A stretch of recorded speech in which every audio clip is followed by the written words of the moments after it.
President Trump promises more aggressive tariff plans. They are charging us 130% and we're charging them nothing. It's not going to stay that way. Will it benefit the U.S.? What are the broader implications for the U.S. and the global supply chain? If you start seeing tariffs between the United States and the rest of the world go up on both ends, right? So that both tariffs on U.S. exports are rising as well as tariffs on imports, that'll just economically in the aggregate have a pretty significant effect, or it could have a pretty significant effect on global trade. Today is Monday, February 10th. And this is The Issue from VOA.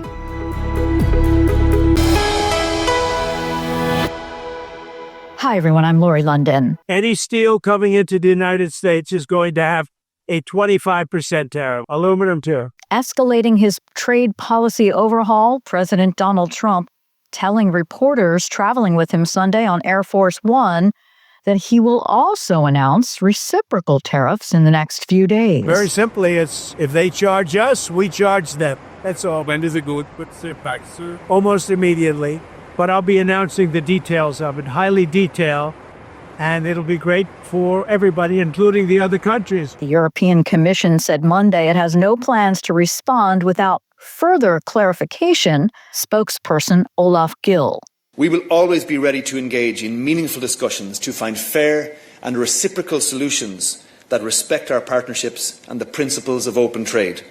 Now is the time for collaboration, not confrontation.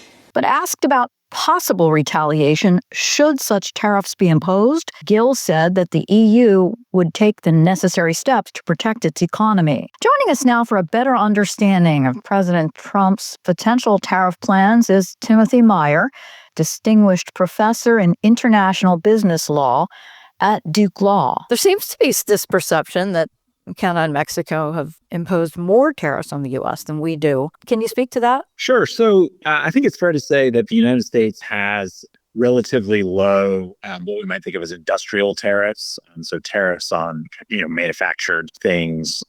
And so I'm not sure whether it's sort of across the board, across the set of every, product you might look at, whether I would say that Canada and Mexico necessarily have higher or lower tariffs.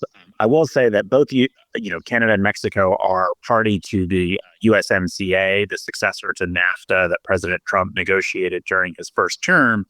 And that under USMCA, as under NAFTA, most products move without any duty, without any tariff between those three countries. That's the whole point of having an agreement like USMCA or NAFTA. So you really don't see, as between those three countries, you're really not seeing huge tariff disparities. President Trump has also spoken about, and he's proposed imposing a reciprocal tariff on the whole world, where basically he would increase the tariff the United States charges to match all of the tariffs that are imposed on the equivalent product when exported. We don't have the details on what that would look like. That's quite complicated administratively to do that. And that really would be quite a revision to the tariff structure that the U.S. currently has. But with Mexico and Canada, because of USMCA and NAFTA, most goods move duty-free among those three countries. Right. The president did say that he would possibly Tuesday or Wednesday announce those reciprocal tariffs.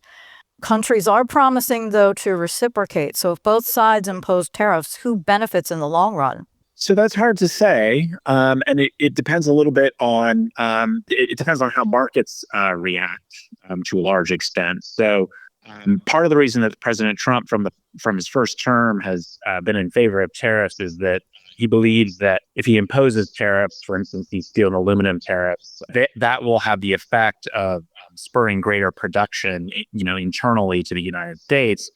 Which will have the benefit of creating more jobs in the United States, particularly in regions of the country that have been hard hit economically over the course of a number of years.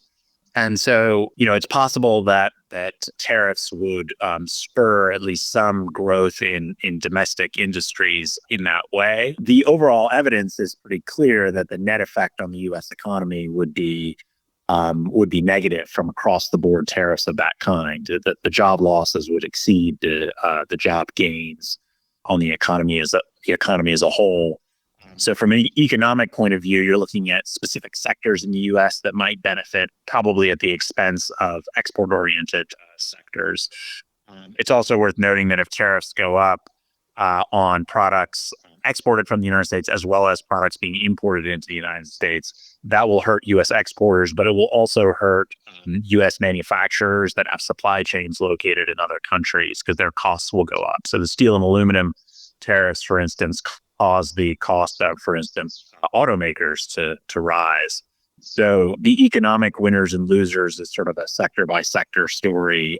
There probably will be some sectors in the U.S. that would benefit. There definitely will be many that suffer. Diplomatically, which is another important dimension to consider these tariffs, it's hard to see how the United States is anything losing from this equation. I mean, we're antagonizing some of our closest allies, Canada and Mexico, the European Union, to what is really sort of an unclear benefit.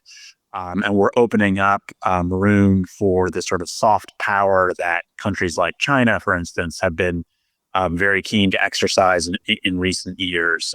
So some of the tariff-related threats that the president has made, particularly with respect to Colombia, for instance, a week or two ago, those kinds of threats really might sort of say to countries, well, if the United States is not a reliable partner, maybe we need to be looking elsewhere.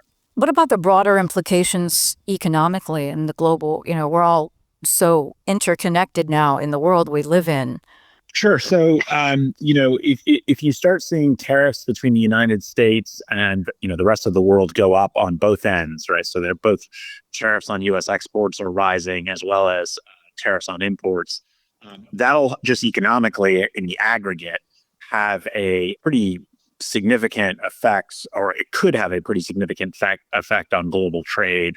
One of the things that we saw happen with the first round of Trump tariffs, which were focused on steel and aluminum, as well as products imported from China and exported to China, is that there is some shuffling. So you see that there are some, basically who you trade with just changes. We sometimes call this trade diversion. So, if, for instance, during the first term, China imposed significant retaliatory tariffs on soy products from the United States and began importing soy from Brazil, and so you see that kind of one market may close, and then the relationship may shift, and then that may lead to potential other trading relationships emerging. So, for instance, during the first term, President Trump tried to get the European Union to increase its purchase and import of U.S. Soy and soy-based products to sort of compensate for the lost market in China. The difficulty with what the president is doing right now is that sort of trade diversion requires that there be someone else who you can trade with if your volume of trade with certain partners goes down. And so if the president is antagonizing and imposing tariffs with respect to the reciprocal tariffs, the whole world, that makes it harder to know, where we're going to be exporting our goods to when those reciprocal tariffs hit. Talking about it globally, just a very significant, and I think hard to predict. If the president were to follow through with across the board reciprocal tariffs, which were then met with similar retaliatory tariffs, it actually would be hard to predict the total scale of what that would do to the global economy and the way it would cause supply chains to shift. You mean like permanently even? Potentially permanently, to the extent that you saw, companies that decided to divest from certain countries and, invest in other countries, they're not necessarily going to just unwind those investments a year or two down the road because the tariff structure has changed. Does the president have the authority to impose tariffs, or is this something that need congressional approval? Sure. So I think the president has or claims to have extremely broad authority to impose tariffs under a number of different statutes. And so it depends a little bit on which set of tariffs you're asking about. The steel and aluminum tariffs that were promised for today were originally imposed during his first term under a statute that involves, it delegates the president the authority to impose tariffs or other kinds of trade measures in order to address imports that threaten national security. Those tariffs were pretty well litigated during the first term and a little bit during some litigation spilled over into the Biden administration. And so to the extent that those steel and aluminum tariffs are really just a modification of that earlier action, the courts have suggested that the president under that law has pretty broad authority to modify his earlier actions. With respect to the across-the-board tariffs on Mexico and Canada, as well as presumably the reciprocal tariffs, the across-the-board tariffs on Mexico and Canada were done under a statute known as the International Emergency Economic Powers Act. That statute does not explicitly authorize tariffs. It is, as the name suggests, supposed to be about responding to emergencies. The president's the sort of predicate emergency that the president declared involves fentanyl and so the smuggling of opioids across the border. And that is somewhat disconnected from sort of an across-the-board tariff scheme. And I think there are real questions about whether or not that action, sort of across-the-board tariffs under the International Emergency Economic Powers Act, could survive judicial review. The Supreme Court in the last few years has been very sort of forward in developing something called the major questions doctrine that says basically anytime the administration uses a very broadly worded statute, which is what the International Emergency Economic Powers Act is, to address an issue of significant economic or political concern, Congress has to have clearly authorized that. And so there's a pretty good argument here. It's hard to see how these massive across-the-board tariffs on our largest trading partners, how those don't constitute a significant economic and political question, that they should be clearly authorized by Congress. The U.S. Constitution makes plain that constitutionally power for regulating foreign commerce and imposing taxes on imports, which is all tariffs are, they're just taxes, that power is constitutionally exclusive to Congress. And what we've seen over the years has just been a sort of increasing delegation of that authority to the president via these very broadly worded statutes. And at least during the first Trump administration, a reluctance on the part of courts to read those authorities narrowly. And so I expect what we're likely to end up with is a situation in which the courts are going to be asked again to read these statutes narrowly to say, look, this is a constitutional power that is exclusive to Congress. Congress has not authorized basically a totally new tax structure on imports, which is what the president is talking about imposing. That would require clear congressional authorization under recent Supreme Court decisions involving the major question doctrine. And so until we have such clear congressional authorization, the president lacks the power to take these very broad economy-wide measures that he's talking about. Do you see this as potentially more of a negotiation tool compared to other presidents, just sort of a more aggressive style based on the way that Trump negotiates? I think that President Trump definitely is using the threat of tariffs to try to extract concessions from other countries, and that he is using the threat of tariffs to extract concessions, sometimes on things that are unrelated to international trade.